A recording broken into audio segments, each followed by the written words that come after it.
Hello, traders. FX Pip Collector here. Today is Wednesday, July 30th, and this is my analysis for the pound US dollar, and we are on the 1 hour time frame. So, on the pound US dollar, to be honest with you, my analysis for the pound dollar is kind of coming from the US dollar index more than anything. The US dollar index to me looks like it ended a wave three, and that we're in a wave four right now. If it is a wave four, it might push up to the 50 to 61%, maybe do something like this.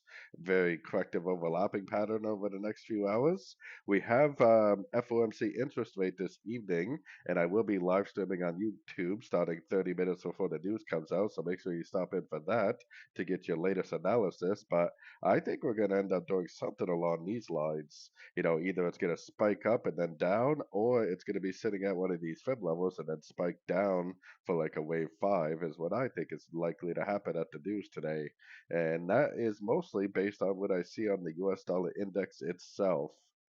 So, anyways, don't forget to check out my website, fxpipcollector.com. And as always, thank you for watching and happy trading.